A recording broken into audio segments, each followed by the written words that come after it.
Off-roading is a fun recreational activity, but if your carburetor isn't set up right, you're going to have some issues. So today I'm going to show you how to set up the Edelbrock carburetor so you can go off-roading, have a little fun. Let's check it out. So having fun off-road is a great time, and it's certainly easy to understand why folks enjoy it so much. But having the right carburetor set up, if you're going to go that route, is really super critical. Now, there's two different types of Edelbrock carburetors here. This is the original Performer Series and the AVS2, and one of these is a little bit better than the other. So we're going to talk about the differences as they pertain to off-roading, because I think it's important to make the right decision here.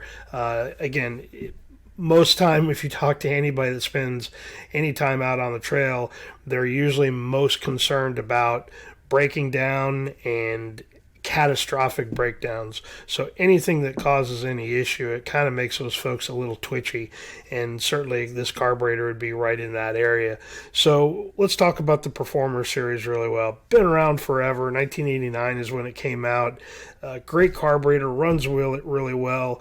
They're easy to tune and very easy to maintain. The AVS2 carburetor, because it's an upgraded piece from the Performer Series and has the annular booster, actually makes that carburetor much better for off-roading because you get a better throttle response out of the annular booster. And that's why that carburetor is absolutely hands down, out of the two generations of Edelbrock carburetor that are still available, is the AVS2. So take that into consideration if you're going to buy a new carburetor or if you're going to try to upgrade an existing one. The AVS2 is going to be a better one just simply because of the better throttle response. Now, everything else in there is the same. The float setting is the same, setting the idle speed and idle mixture screws, electric choke. All those other things are different, but that annular booster is a game changer for folks that want to use this off-road, because, like I said, you get that easier, more responsive throttle. And when you're working in low RPM situations, that's what you want. So most trail driving is really done on the primary side of the carburetor. You get into very few situations, unless you get stuck and you're zinging the RPM, or you're moving from trail to trail. You're almost always operating on the primary side, again, which really enhances that annular booster and how the throttle response is. But the modifications we're going to talk about today, you can make on both carburetors. So if you've got the older Performer Series carburetor, don't worry about it. You can still make these modifications. They're exact same on both carburetors. So before we talk about anything, we're going to have to talk about those same things we talk about every time we talk about tuning the Edelbrock carburetor. One is ignition timing. It's one of the most neglected systems within the tuning process, because everybody just assumes that I'm going to make all of the tuning changes on the carburetor and then that's it. It's adjustable there, and my timing is set, everything's good, I don't have to worry about it. And that's extremely incorrect. Fuel, air, and spark are all played with together. The air is something that's fixed on this, obviously, because you're working with a particular CFM and you're basically working on the primary side of the carburetor, so that's not going to be an issue. But fuel and spark are absolutely tuned together. It's just like tuning an EFI system. For those of you that don't do that or don't play in that world, the carburetor's not that far off from it. You have to tune them both at the same time. So make sure that you're ready to get the timing light out, get a vacuum gauge out, because you're going to be playing with this a lot as you're making these adjustments. The other side of that is the fuel system. Now, again, we've talked about that over and over and over again. The fuel chart that we've shown gives you a really, really good setup for most applications on how to properly set up a fuel system with the right number of filters, the type of filters, where to put the pressure regulator. All of those are extremely important. If you leave any of those things out of the equation, especially on a pressure regulator on an off-road carburetor, it's even more critical. So get this all set up right, and that way when you get out there on the trail and once you've made the tuning side of these adjustments, that everything is going to go well and you'll be able to drive the way it's supposed to. So there's two major things that we're going to talk about here on what we need to adjust and upgrade on this carburetor to make it a little bit more off-road ready. So let me pop the top off this and we'll talk about both of them. So we've got the carburetor torn apart, and I'm going to show you the two halves here. So I put this one aside, and we're going to concentrate on the front side. So the first thing we're going to make the modification on into is the nozzle.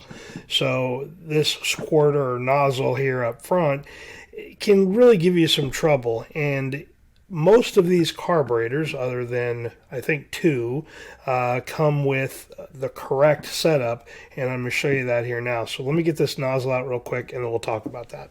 Okay, so we got the nozzle off, gaskets, hardware. Most of these carburetors now come with the little weight and check ball. When you get the rebuild kit, it will give you the weight and check ball to replace, but it also will give you a spring, and that is where we're going to make the first upgrade. If you look at this little kit, the kit here, and what comes with it, with the weight, the check ball, and the spring is what we want. And the reason being is because that weight does not hold the check ball down when you are articulating side to side, front to back, whatever, and going at some fairly severe angles. You'll get what they call nozzle drip, where the nozzle will drip fuel out of there because it's not being controlled by the weight any longer. So using the spring helps kind of load that, and as the pressure is needed from the accelerator pump, as it is squeezed down and it pushes fuel through the system, and the tension is released on the string or overcome on the spring, and lifts the check ball and gets fuel into there, that will hold it down. The weight does not do a very good job of that because it moves freely up and down in there.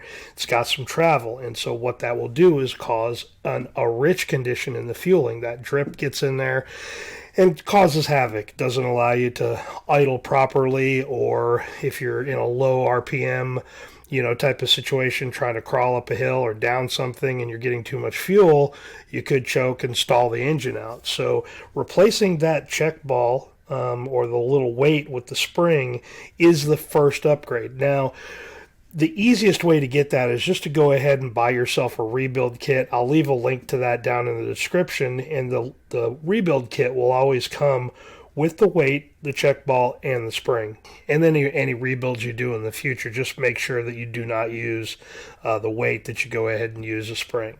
So that's the first modification we're going to do to this carburetor, make sure we operate off-road.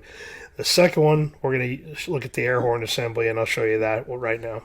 Now, on the floats themselves, this becomes a little more complicated and a little bit more expensive because this kit is not included within the rebuild kit. You have to buy it separately.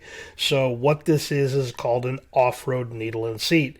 And if you look here, you will see the little piston, the spring, and the main body of the needle. The seat is the same in all of them, but when you take a look at how that seat is from all of the factory carburetors, it's solid. There's no give to it. And what happens is you get some float bounce, and when that bounce occurs, it can shut off fuel and not get it to meter properly. So if you're running out of fuel, you're at a really aggressive angle, the floats are down, and it's trying to fill up, but you're bouncing and doing all the things that you do on an off-road situation, that needle needs to have that spring in there to hold the tension up against the float, and that way it operates the way it's supposed to. So it's a little bit of a money to buy that kit, but it is extremely well worth it, especially if you're going to do any off-roading in it. And most of the Carter carburetors that we looked at in the past, those all came with that spring-loaded needle and seat assembly as a permanent or a factory option on it. The Edelbrock Carburetor sells it as an upgrade because on a street car, you just don't need it. It's not necessary. On an off-road equipped vehicle, absolutely. It will help control the fuel getting in the bowls a little bit better, and you'll help yourself in a starvation issue. So that's the second modification that you'll make to this carburetor. So we'll get all this together and we'll wrap it up. So that's it. Those are the two modifications you'll need to make to the AVS2 carburetor or the Performer series to get it to function very efficiently off-road. Everything else, like I mentioned before, is super critical with this carburetor. Ignition timing, fuel system, all of those are extremely important. So don't cheat yourself on it, especially if you're going to be going off-road. Get it done right, and that way when you get out on the trail, you can kind of enjoy it and have a good time. So that's the primary side of this. Now, Edelbrock sells the 650 in an off-road setup that already has all those modifications made. So if you don't want to make the modifications to the carburetor, you can buy one from Edelbrock with or without the electric choke. And I will leave links to everything down in the description. So if you want to look at purchasing the carburetor already set up, or if you want to do the work yourself. I don't recall what the cost is. I'd have to take a look at it. I think it's probably around the same, but hey, you getting into your own carburetor, doing your own work is not a bad thing. It's certainly a good idea. You know, we're at the end of this video, and I'm actually kind of surprised that no one has made mention of this carburetor. This is the second video I've had it in. This is the new black chrome finish from Edelbrock. It has not been released yet. This was on their SEMA board a couple of years ago. They gave it to me to kind of take apart, look at it, take some pictures of it, show you all, and that's what we've done. But no one's made a comment on that. I'm kind of surprised that y'all haven't noticed, especially with side by side with the standard as cast finish. So anyway, if you have any questions on the off-road style of things and how to set up the carburetor for it, please don't hesitate. Leave your questions down below. I'd love to answer them for you. And if you got any tuning questions, certainly I can help there as well too. So hopefully you got something out of that. And hey, have a good time out there on the trail. We'll catch you on the next one.